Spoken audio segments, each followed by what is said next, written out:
memberi salam. Okey. Saya rasa jawapannya mungkin kita dah biasa belajar, tuan-tuan. Memang jawapan simpelnya boleh lah.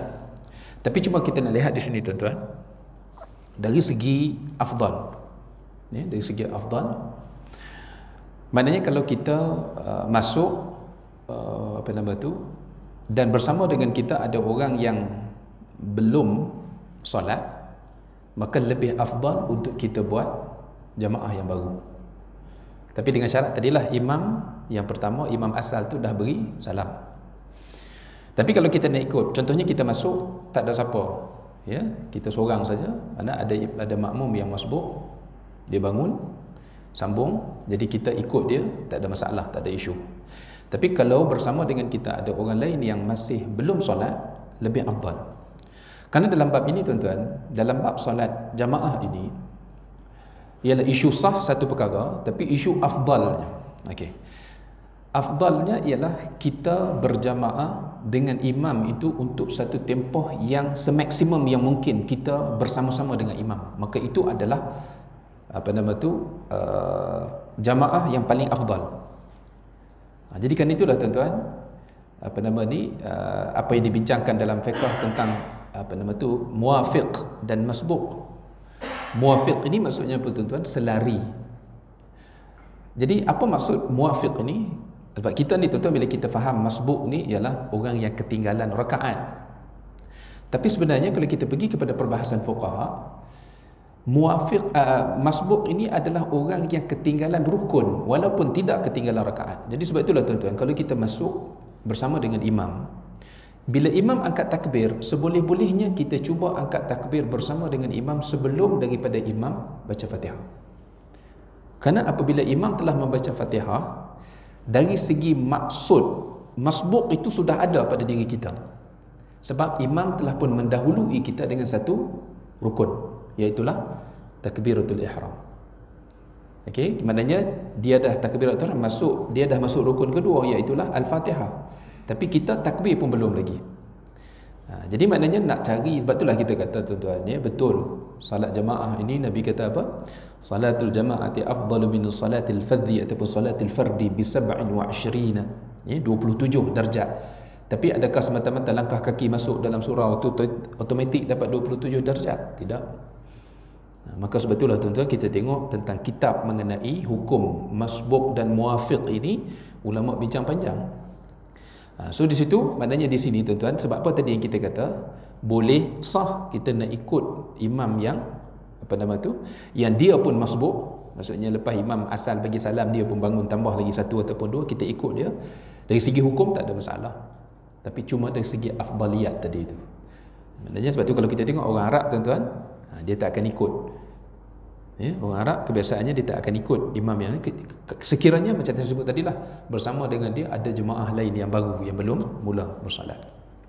Okey, so itu soalan yang pertama. Okey, kalau tuan-tuan ada soalan tambahan silakan. Ni sistem parlimen lah, bila jawab soalan asal, soalan tambahan dibuka kalau ada, tapi jangan bergaduh. Okey, kalau tak ada soalan tambahan, kita pergi kepada soalan yang kedua.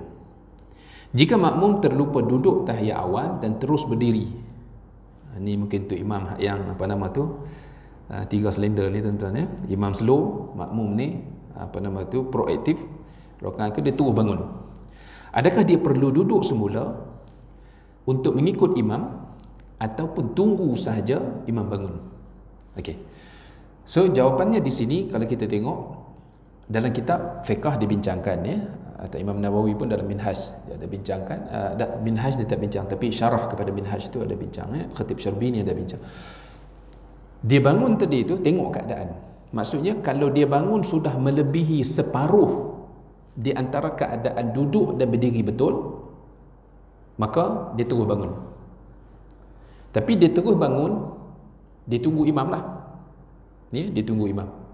Tapi kalau dia bangun tadi itu belum mencapai separuh, separuh ni kalau kita tengok antara duduk dengan rokok lah, maknanya dia bangun tu belum lagi, kita kata baru dah tunjang nak naik itu, dia belum berdiri, maknanya sampai keadaan kita kata, sebab rokok ni maknanya apa, tuan-tuan, daripada kaki sampai ke pinggang kita dah lurus lah, lutut pun dah lurus kan, dah lurus.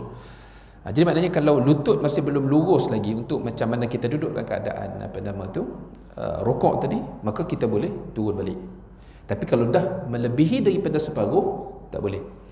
Bangun, maknanya dia berdiri betul, tunggulah, tak payah baca Fatihah lagi, tunggu sampai imam selesai baca tahiyat awal. Lepas tu imam pun bangun, maka dia pun follow terus. Nanti bila imam dah beri salam, maka dia pun niat mufaraqah, sujud sahwi. Dia sujud sahwi kerana apa? Dia telah meninggalkan sunat ab'ad, iaitulah tahiyat awal. Okey. Ada soalan tambahan? Okey, tak ada.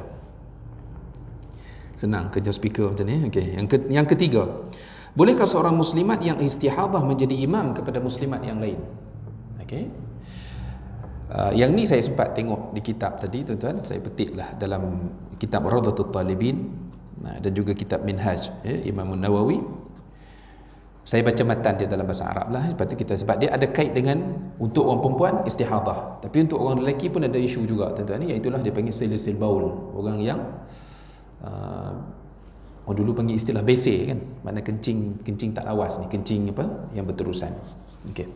Dia kata wa yajuzu iqtida'us salim bi silisil baul wa tahiratu bil mustahadati ghairil mutahayyirah 'ala al-asah. Maknanya memang ada khilaf. Ada khilaf, tapi dia kata pada qaul yang asah, maksudnya qaul yang lebih kuatlah, harus untuk orang yang sihat mengikut imam yang silisil baul, yang bese tadi tu, yang kita hari ni orang ada masalah prostat sebagai contohnya, kalau orang lelaki lah yang kencing tak boleh nak berhenti, okey.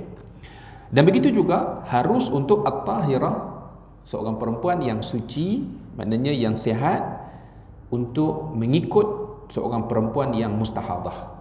Ghairil mutahayyirah di sini maksudnya dia dapat jaga dia punya syarat untuk orang yang silisil baul dan juga orang mustahadah. Orang silisil baul ni, tuan-tuan, dengan orang yang sedang dalam istihadah, cara dia nak salatnya ialah masuk saja waktu.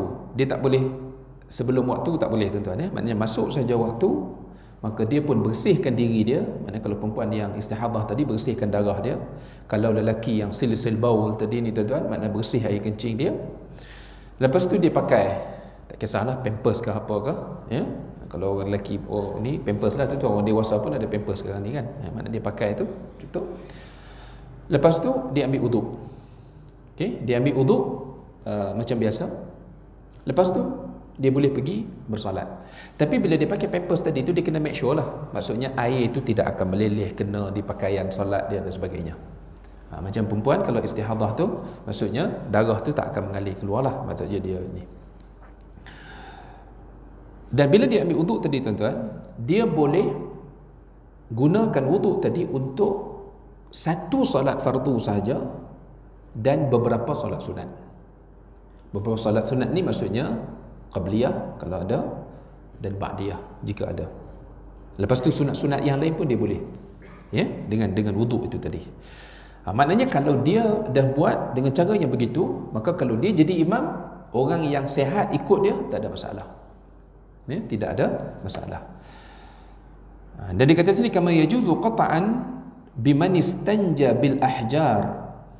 Begitu juga harus untuk kita orang yang istinja menggunakan air mengikut imam yang beristinja menggunakan batu. Okey, maksudnya orang yang istinja guna air ni nak ikut orang yang istinja guna batu. Sebab kita ni bila guna batu ni, tuan faham lah kan. Tuan-tuan ada pengalaman, tak tahu saya tak ada pengalaman, tuan-tuan, mana istinja pakai batu dengan air. Jadi orang yang istinja pakai air boleh ikut. Wa man ala thawbihi aw badanihi najasatun ma'fuun anha. Begitu juga orang yang dia bersih secara komplit, dia mengikut orang yang pada pakaian dia ada najis, tetapi najis itu ma'fuun anha, najis yang dimaafkan ni, tuan-tuan, macam darah lalat yang sikit, darah yang dibawa oleh lalat. Tuan-tuan belajarlah dalam bab taharah kan, ni kita dah bincang. Jadi maknanya qataan dia kata yajuz, secara mutlak harus. Okey. Wa yasihhu salatul qa'im khalfal qa'id. Begitu juga sah salat orang yang berdiri di belakang orang yang duduk.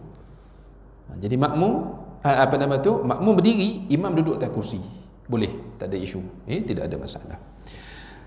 Okey, awil qa'im wal qa'id khalfal muttaja, ataupun orang yang berdiri dan juga orang yang duduk dia sembahyang di belakang imam yang berbaring. Imam berbaring ni tuan-tuan maksudnya apa? Yang uzur lah.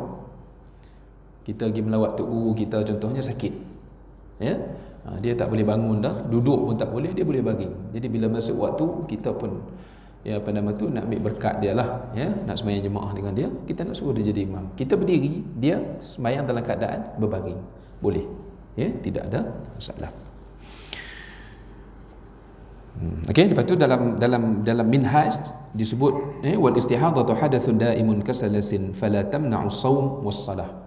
Jadi istihadah dan juga orang yang sentiasa berada dalam hadas, seperti tadilah kita sebut selisil bau tadi, orang yang besar ataupun kencing yang tak boleh berhenti ni, dia tidak menghalang seseorang itu daripada menunaikan salat dan juga berpuasa dalam isu darah.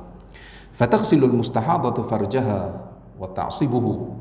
Ya, orang yang mustahadah ni tadi dia kena mandi. Mana bila dah sampai dia punya maksimum tempoh haid ni tadi, maka dia kena mandilah. Ya, mandi junub tadi, mandi hadas besar, darah masih keluar tu, itu adalah istihadah.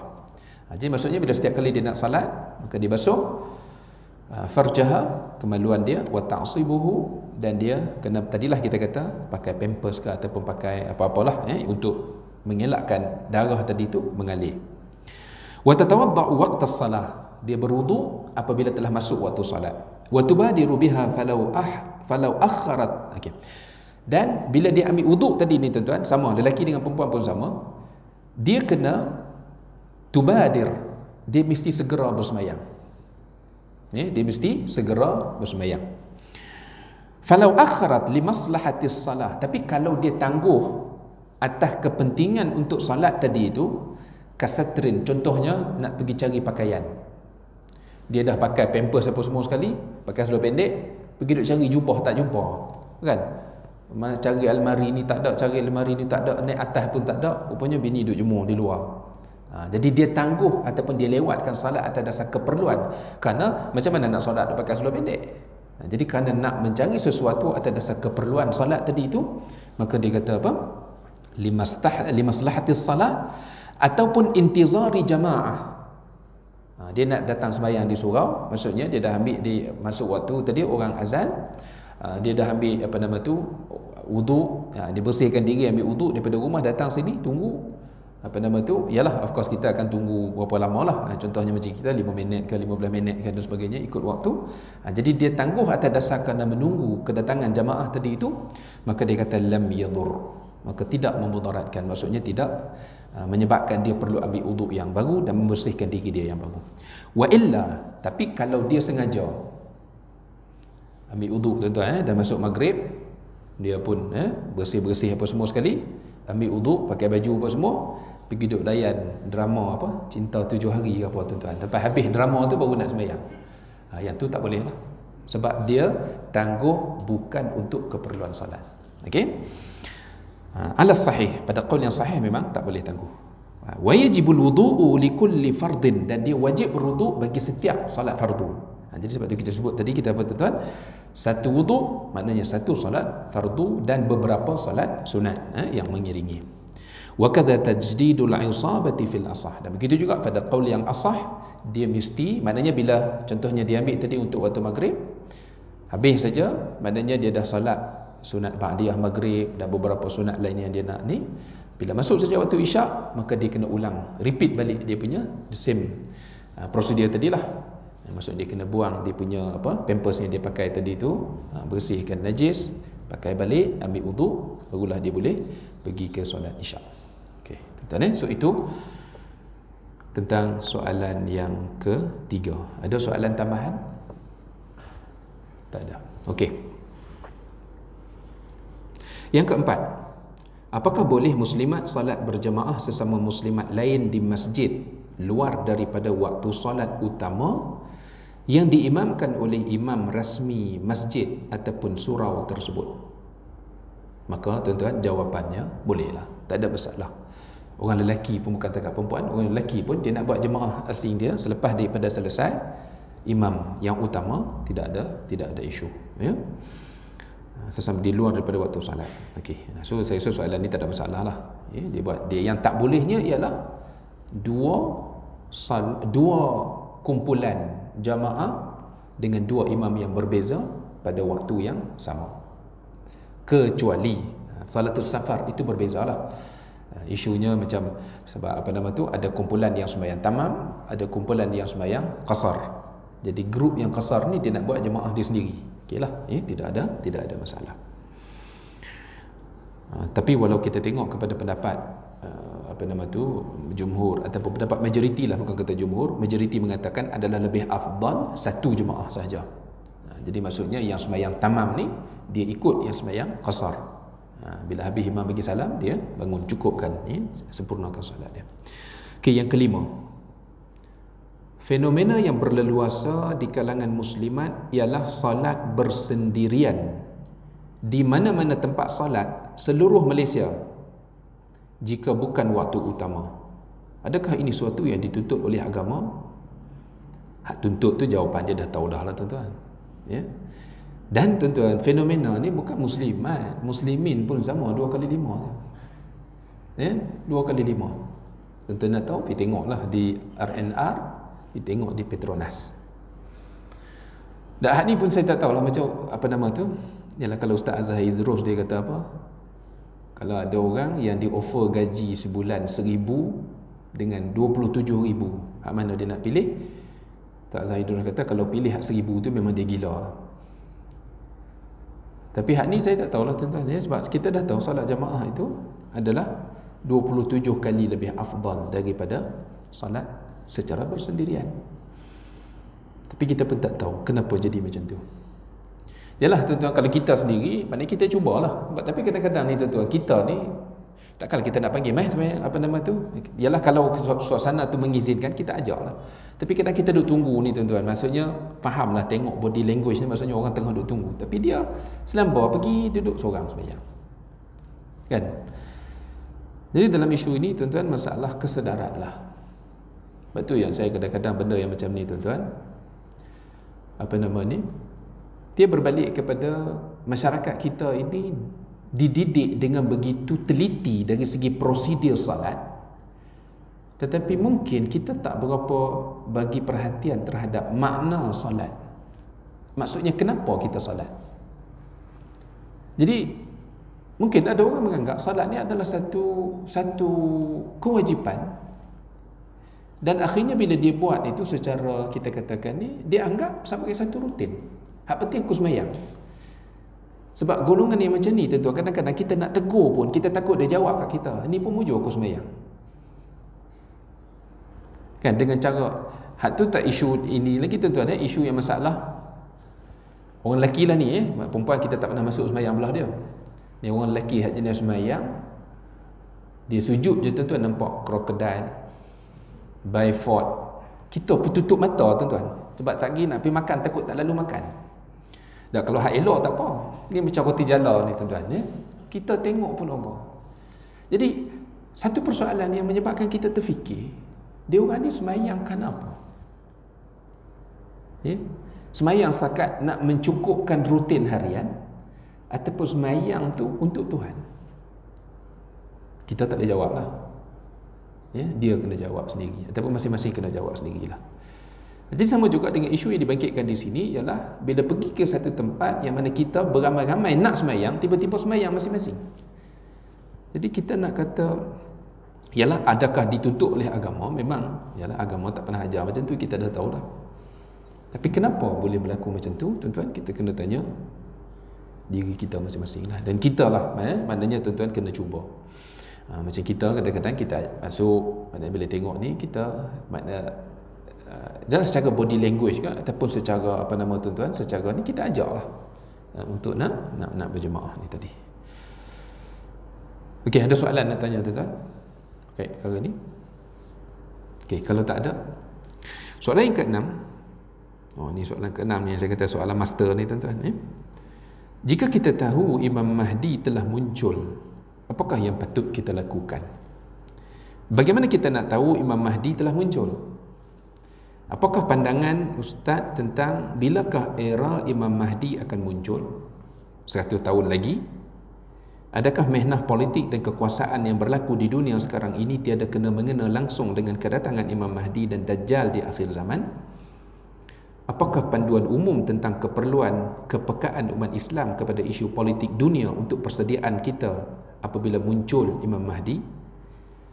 Atau kita patut beri isu pertanyaan ini keutamaan yang paling terbelakang dalam kehidupan harian kita? Okey, tuan-tuan ya. Dia kita nak bincang tentang tanda-tanda kiamat. Dia memang satu perbincangan yang sangat panjang lah. Itu yang saya bawa kitab malam ni tuan-tuan. Ni kitab yang saya baru khatam di Masjid Kayuara. Berapa tahun khatam sebelum PKP baru ni lah. Saya start baca tahun berapa saya tak ingat 2014. Ya, 2006, dekat 6 tahun lah, 5 tahun. Perbahasan tanda-tanda kiamat ni tuan-tuan, dia adalah satu perbahasan yang kita tak katalah complicated, tetapi maksudnya dia ada khilaf yang banyak. Kerana sebab tu ulama bila dia compile hadis-hadis yang menceritakan tentang peristiwa kiamat ini, mereka namakan sebagai ahadisul fitan. Hadis-hadis tentang fitnah akhir zaman. Dan dalam banyak perkara, kalau kita perhatikan, dia ada khilaf dalam mentafsirkan. Dia yang ulama, maknanya dari segi berkait dengan kiamat ni tuan-tuan, yang disepakati adalah peristiwa terjadinya kiamat. Macam mana kiamat tu boleh berlaku? Yang itu ulama bersepakat. Kenapa tuan-tuan? Kerana sumbernya daripada Quran. Allah sendiri yang cerita. Ayat-ayat yang menceritakan bagaimana gunung ganang akan hancur, runtuh. Lepas tu matahari ini Allah akan gulung. Ya, dan macam-macam lagi lah. Jadi peristiwa kejadian kiamat itu ulama bersepakat. Tapi tanda-tanda yang membawa kepada peristiwa kiamat ini ada khilaf. Okey, contohnya kalau kita tengok tuan-tuan, dalam sebab Imam Mahdi ni termasuk dalam tanda-tanda besar. Ya, termasuk dalam tanda-tanda besar. Jadi tanda-tanda besar ni tuan-tuan, okey, contohnya macam Ya'juj dan Ma'juj. Ya'juj Ma'juj Tuhan sebut dalam Quran nama dia. Tetapi tuan-tuan, cerita Allah tentang Ya'juj dan Ma'juj dalam Quran ini adalah mengenai peristiwa yang berlaku pada zaman Zulkarnain, yang mana dia telah mengurung Ya'juj dan Ma'juj ini di satu kawasan yang berbukit, menampal menggunakan besi dan sebagainya. Itu ada sumber cerita daripada Al-Quran. Ya? Tetapi Al-Mahdi ini tuan-tuan, dia bersumber kepada hadis. Memang hadis banyak, 200 lebih. Kalau tuan-tuan tengok dalam kitab, dalam satu saya tak ingat, saya pernah ada satu kawan lah kita ni nak buat okey, soalan tambahan boleh, insyaAllah. 200 lebih hadis ni yang bercerita. Ialah setengah hadis tu dia ada repeat, ada tambahan sikit sana sini lah. Tapi maknanya tidak ada satu hadis yang alone, maknanya stand alone hadis itu adalah mutawatir. Okey, mutawatir ni adalah hadis ni tuan-tuan, dia ada hadis mutawatir, ada hadis ahad. Hadis mutawatir ni maksudnya apa? Hadis itu diriwayatkan oleh sejumlah orang daripada generasi yang pertama, iaitulah sahabat yang mendengar hadis itu, dengan bilangan yang tidak mungkin mereka ini menokok tambah. Okay, contohnya tuan-tuan macam apa? Hadis innamal a'malu binniyat yang Imam Nawawi letakkan sebagai hadis pertama adalah hadis 40. Itu hadis yang mutawatir. Okey, mutawatir lafzi, maksudnya memang dengar macam tu, sebiji macam tu, semua orang dengar dengan jumlah yang ramai. Tapi dalam hadis dalam isu Imam Mahdi ni tuan-tuan, okey, dalam isu Imam Mahdi, hadis-hadis yang menceritakan tentang Imam Mahdi ni memang ada hadis yang sahih banyak. Tetapi dia hanya sekadar mencapai mutawatir maknawi. Jadi maksudnya compile hadis-hadis yang banyak ni, makna dia hadis yang sahih tadi tu, yang banyak-banyak ni tadi, dia membawa maksud yang sama. Jadi dia panggil mutawatir maknawi. Tapi kalau mutawatir lafzi ni tuan-tuan, maksudnya satu hadis yang sama, perkataan-perkataannya pun sama, diriwayatkan oleh ramai orang. Jadi sebab itulah tuan-tuan, tak pelik ada dalam kalangan, ialah kita kenali sebagai ulama lah, mana ulama-ulama yang prominent, yang mana mereka, pada pandangan mereka, Al-Mahdi itu bukan manusia, individu secara khusus. Siapa di antara orang yang menolak pandangan yang katakan Mahdi ini bukan individu khusus? Ibnu Khaldun. Ibnu Khaldun ni tuan-tuan seorang ulama daripada Morocco lah, daripada Maghrib Al-Arabi. Kemudian Jamaluddin Al-Afghani. Dia ada kitab Tafsir Al-Manar.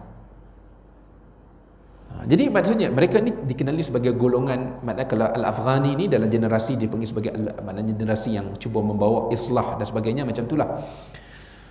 Tapi tuan-tuan, dari segi sebab tu kita kata okey, sebab mereka golongan-golongan yang menolak Mahdi ni sebagai individu, mereka mengatakan bahawa yang dimaksudkan dengan Al-Mahdi itu bermaksud orang yang akan membawa pembaharuan, memperbetulkan umat Islam yang hidup di dalam kesesatan.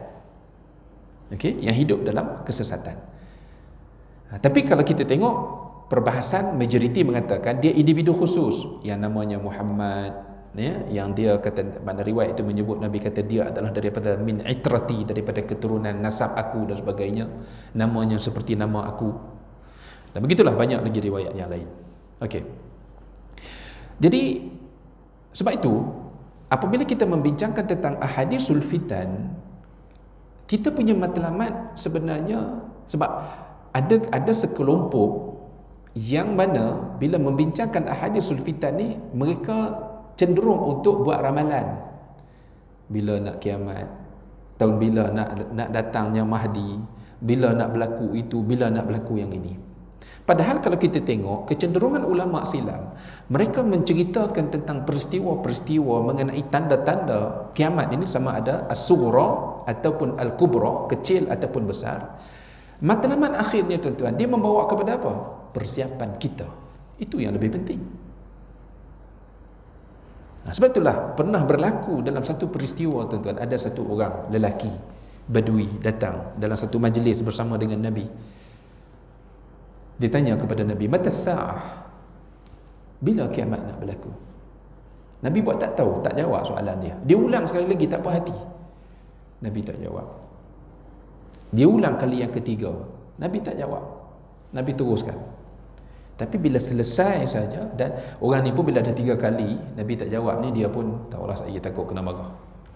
So dia pun, tapi bila selesai saja Nabi daripada sesi itu, Nabi pun panggil balik. Nabi tanya, mana orang yang tanya kepada aku tentang kiamat tadi? Jadi bila orang tu datang di depan Nabi, Nabi tanya kepada dia, bukan Nabi explain. Maknanya Nabi kata, madza a'datta laha, apa yang telah kamu persiapkan untuknya? Mana bahasa kita ni, kita kata apa? Hang duk tanya bersungguh sangat tu, hang dah siapkah untuk kiamat? Jadi itulah yang kita katakan ulama ni tu. Tadi saya ada satu buku saya nak bawa, tapi tuan-tuan, kitab tu dalam bahasa Arab tebal lah, tesis PhD. Dia compile tentang ahadisul fitan dan dia cuba kait dengan peristiwa-peristiwa semasa. Tuan-tuan rajin nak baca, tuan-tuan boleh baca.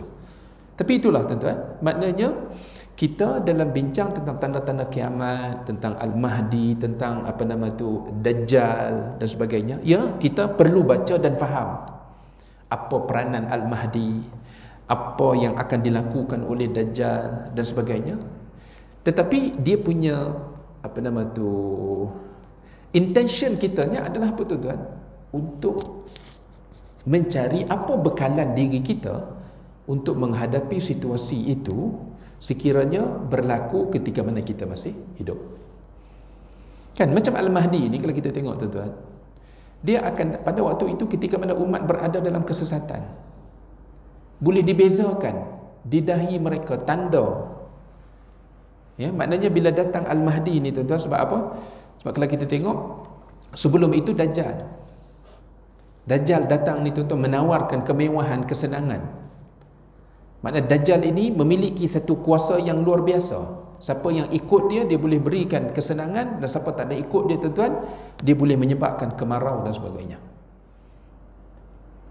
Jadi sebab itulah kita kata sebahagian para ulama ni yang kita katakan tadi, scholars, walaupun ialah mereka ini golongan minoriti lah, maka yang mentafsirkan itu bukan yang kata Dajjal tu bukan individu. Sebab sekarang ni nama saja tengok ada budak lahir mata satu pakai ambil gambar, apa tu duk share dalam WhatsApp, Dajjal lahir dah tuan-tuan, buat ambil data je.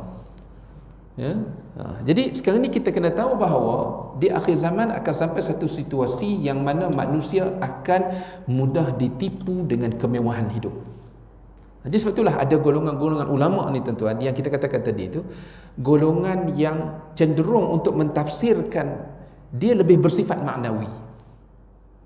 Maknanya yang kata Dajjal itu adalah apa? Pembawa kesesatan. Bukan apa nama tu hanya merujuk kepada satu individu. Jadi Imam Mahdi juga sama, maksudnya orang yang cuba membawa kebenaran, menyelamatkan masyarakat daripada kesesatan. Jadi apa persiapan kita tuan-tuan? Maka persiapan kita of course, kita perlu pastikan bahawa kita berpegang kepada akidah yang jelas. Hubungan kita dengan Allah jelas, kita tahu siapa kita. Pada tadilah kita sebut tentang kita Muslim. Adakah Muslim itu dengan mencukupkan sembahyang 5 waktu sehari semalam? Adakah salat itu hanya cukup sekadar menyempurnakan rukun yang dituntut tapi tidak ada makna? Salat tapi menipu orang.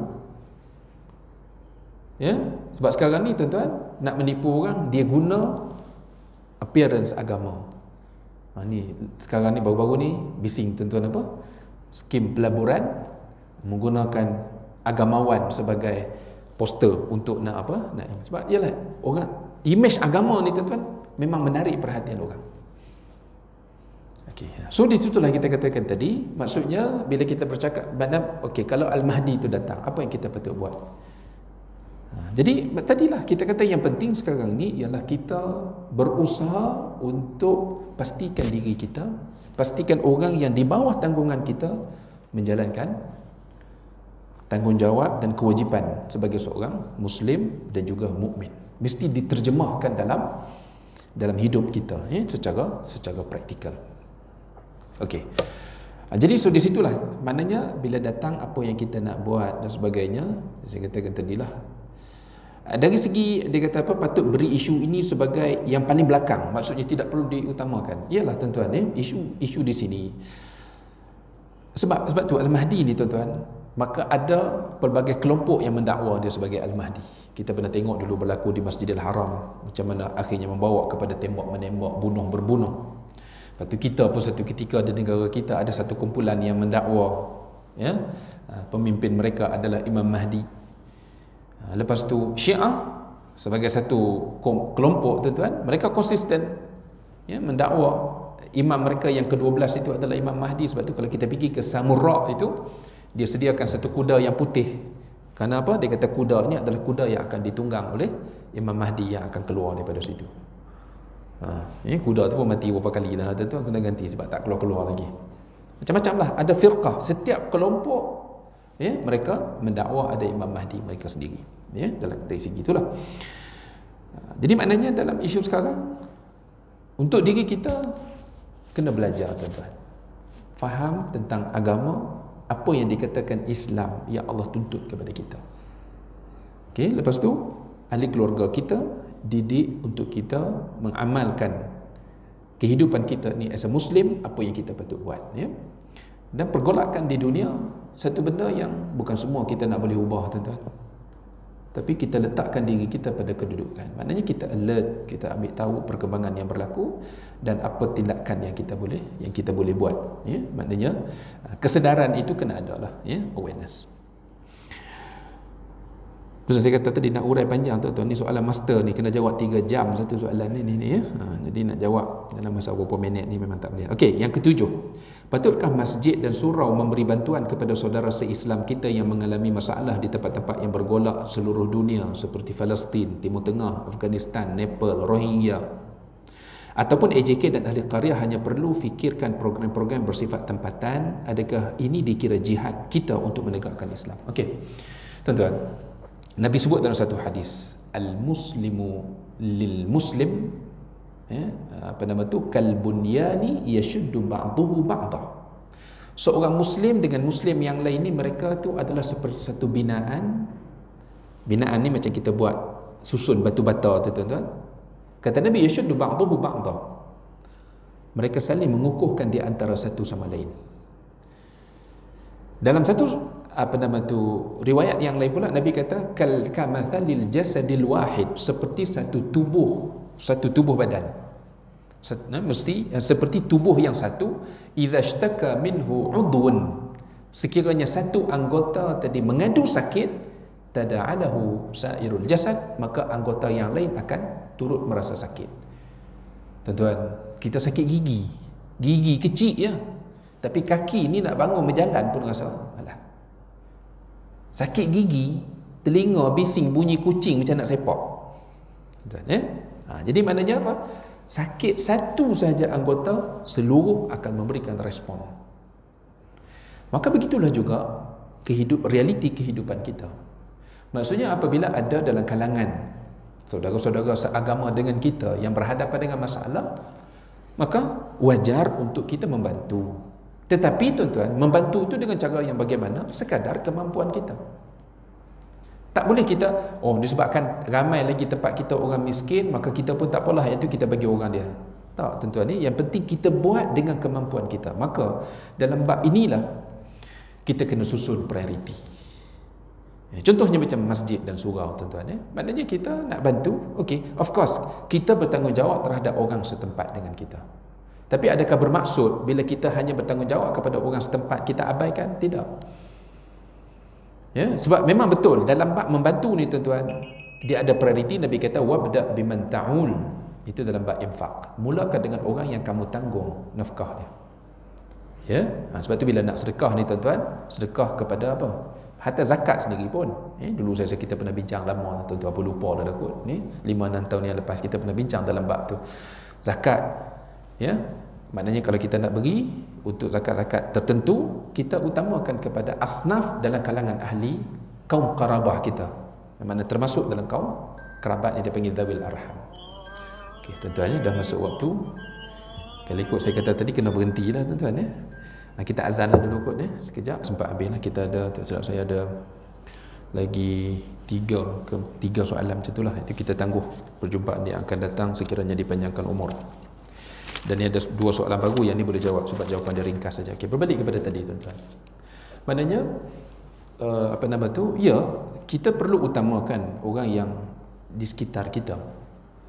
Tetapi bukan bermaksud kita terus abaikan. Contohnya, tuan-tuan, macam kita dah buat korban lah. Kita buat korban luar negara, boleh ke tak boleh? Dari segi hukumnya harus kita wakilkan kepada pihak-pihak yang beramanah untuk melaksanakan tanggungjawab, boleh buat. Tapi jangan sampai di surau kita langsung tak buat. Sebab apa, tuan-tuan? Sebab korban itu adalah syiar. Maknanya sembelih tempat kita dengan keadaan yang kita katakan cukup lah. Kita hari ni, tuan-tuan, makan daging sampai kena gaut. Jadi maknanya kita bagilah pula. Jadi sebab tu kita tengok ada setengah-setengah surau, tuan-tuan, dia buat, okey, dia limitkan untuk buat di qaryah dia 3 ekor. Sembelih, agih daging sikit pada orang yang peserta, lepas tu agih kepada orang yang berhak terima sebagai sedekah lah. Lepas tu kalau ada tambahan yang nak buat lagi tu, dihantar ke luar bandar, ke kawasan-kawasan lain, hantar ke luar negara dan sebagainya. Maka kita susun mengikut prioriti tadi itu. Sebab apa, tuan-tuan? Orang dalam kawasan kita, kalau kita tak beri perhatian, mungkin orang luar tak ada yang nak bantu. Katakanlah macam kita kata di Palestin lah, di Palestin, Rohingya dan sebagainya. Okey, mungkin kita kata, okey, kita bagi sikit je lah bantu untuk Palestin. Katakanlah di kawasan kita ni, kita keluarkan peruntukan katakanlah 2,000, 5,000 untuk bantu kawasan penduduk setempat yang memerlukan. Tapi kita hantar ke Palestin RM500. Tapi tuan-tuan, di Palestin ni kita hantar 500, orang lain mungkin 500 kumpul-kumpul jadi banyak jugalah. Tapi untuk tempat kita ni mungkin tak ada orang luar yang nak datang bantu. Kecuali kalau Ibn Liu datang lah, mungkinlah dia boleh bantulah kot. Jadi maksudnya begitu. Bukan bermaksud kita kata tolong yang luar, lupakan yang di dalam. tolong yang di dalam, lupakan terus yang di luar. Mana kita kena bijak dari segi menyusun strategi tadilah. Macam sama lah tuan-tuan ya, kita nak buat korban dan sebagainya, kita kena tanya sedekah duit kat mak kita tu cukup tak, nafkah duit kepada ibu bapa kita, adik-beradik kita dan sebagainya dah cukup ke belum. Jadi susun mengikut keutamaan. Okey, so itu jawapan kepada persoalan isu tadi itulah tuan-tuan ya. Ada dua soalan terakhir ni yang datang. Okey, orang yang istihadah selepas ambil wuduk boleh solat sunat sebelum solat wajib? Maka jawapannya boleh lah. Tadi kita dah sebut, sekali dia ambil wuduk, selepas daripada dia bersihkan diri dia semua sekali tadi itu, wuduk satu kali itu dia boleh beberapa solat sunat dan juga satu solat wajib. Jadi beberapa solat sunat itu apa dia? Sebelum qabliyah, solat wajib, lepas tu ba'diyah, kalau nak sembahyang hajat pula lepas tu, nak sembahyang taubat kalau lepas tu, boleh lah. Cuma dia tak boleh dua waktu, dua solat yang fardu saja. Okay, yang kedua, jika kita tahu imam terlebih dalam sesuatu rukun solat, bolehkah kita tunggu tanpa mengikut imam? Sebagai contoh, jika imam terlebih duduk tahiyat awal, kita tak ikut, tunggu imam habis baru ikut semula. Kita tak ikut. Maksudnya apa ni? Maksudnya kalau kita imam duduk dua kali, maknanya rakaat kedua tu dia buat dua kali, lepas tu dia pergi rakaat ketiga, rakaat keempat. Jadi kita duduk tak ikut ni maksudnya bila dah sampai tu kita duduk diam. Maknanya imam tambah rakaat satu lagi lah. Betul lah. Itu perbuatan yang betul lah. Kita kena tegur. Tegur kalau orang lelaki sebut subhanallah, tapi imam ketegak tuan-tuan, tak mau dengar, dia sambung, dia naik juga. Jadi kita duduk sampailah imam bagi salam, kita pun bagi salam dengan imam. Satu pandangan lah. Pandangan yang keduanya ialah kita mufaraqah terus. Kita mufaraqah. Tapi tadilah sebahagian maknanya fuqaha yang berpandangan kata tunggu tadi tu kerana nak mengambil afdal jemaah tadi, sama takbir sama bagi salam. Imam salah tu itu urusan dia lah. Allah alam. Okey tuan-tuan, soalan lisan kalau ada. Okey, kalau tak ada, setakat itu saja perjumpaan kita pada malam ini tuan-tuan. Semoga Allah berkati. Kita ada 3 soalan yang berbaki tadi saya sebut, itu soalan tak ayat Quran mengenai Allah. Yang ni panjang sikit lah, kita nak apa nama tu, nak explain. InsyaAllah panjang umur, ada masa-masa lain nantilah ya. Tu Imam mesej kat saya nanti, tengok kalau ada masa sesuai kita jumpa lagi. Jadi saya pakai jumpa dengan tuan-tuan ni untuk jawab soalan je lah ya. Kita buat sesi soal jawab dah, senang. Dan ada 2 soalan lagi selepas itu yang saya rasa juga perlu kepada penjelasan panjang. Okay, sekejap saya tengok okay, tentang penjelasan mengenai kenapa Allah cipta dunia ini, alam ini 6 hari, sedangkan Allah boleh buat kun fayakun. Allah kata apa? Allah ni bila dia kehendak kun, Allah kata jadi, maka fayakun, benda tu akan jadi. Tapi kenapa Allah perlu 6 hari? Okey, itu jawapan ada tuan-tuan ya, ada penjelasan daripada ahli tafsir. Okey, soalan yang kedua, bahasa perantaraan. Yang ni mungkin boleh jawablah, simple saja. Dia kata aku digunakan dalam bahasa Al-Quran, sedangkan dalam bahasa Melayu ianya berbunyi agak kasar. Tuan-tuan, aku dalam bahasa Melayu ni mungkinlah kita, sebahagian kita rasa kasar. Kelantan kasar lah. Kedah tak semua kasar. Ada kawasan anak nampak cakap aku, benda biasa. Sebab tu di Kedah ni tuan, sebab tu orang Kedah ni dia tuan-tuan kena tahan telinga sikit dengan orang Kedah. Kena ada belah kola ni tuan-tuan, dia panggil barua. Barua tu adalah panggilan manja. Woi barua, hendak pergi mana? Tu maknanya rapat sangat lah tu yang boleh panggil barua ni tuan-tuan. Jadi maksudnya nak katakan aku tu kasar, sebenarnya uruf saja, kebiasaan kita. Sebab pada pandangan kita, orang Sabah Sarawak sama juga. Sabah Sarawak, tak silap saya Sarawak ataupun Sabah, dia aku tu benda biasa. Dengan cikgu cakap aku ya. Okay, jadi maksudnya itu. Okay. Kemudian kami digunakan sebagai ganti diri oleh Allah dalam Al-Quran. Apa maksud kami dalam hal ini? Dia maksud ta'zim lah. Maksudnya Allah nak bercakap, membahasakan zat dia sebagai Tuhan yang Maha Agung, maka Allah menggunakan kami. Nahnu naqussu alaikum. Sebab orang Arab ni tuan-tuan, bila kata nahnu ni dia 2 makna, sama ada menunjukkan bilangan kami, we, ramai, ataupun dipanggil lit ta'zim. Sebab tu raja-raja negara Arab bila dia nak membahasakan diri dia dalam statement apa, dia akan kata nahnu al-Malik al-Abdullah al-Thani, kami Raja Abdullah yang kedua. Bukan dia ramai, tapi nak menunjukkan apa? Dia bercakap tu atas dasar dia sebagai seorang raja, dia panggil ta'zim. Jadi begitulah juga Allah Subhanahu Wa Taala. Ini yang kadang-kadang orang Kristian duk guna ni, dia kata Tuhan dalam Quran pun cakap menggunakan plural. Ya. Tapi tuan-tuan, dalam bahasa Arab nahnu tu antara maknanya adalah lit-ta'zim, bukan bermaksud bilangan semata-mata ramai. Okey, jadi dua soalan tadi tuan-tuan kita tangguhkan dalam perjumpaan yang akan datang. Semoga Allah berkati pertemuan kita pada malam ini. Insya-Allah dipanjangkan umur, kita jumpa pada masa yang akan datang. Bismillahirrahmanirrahim.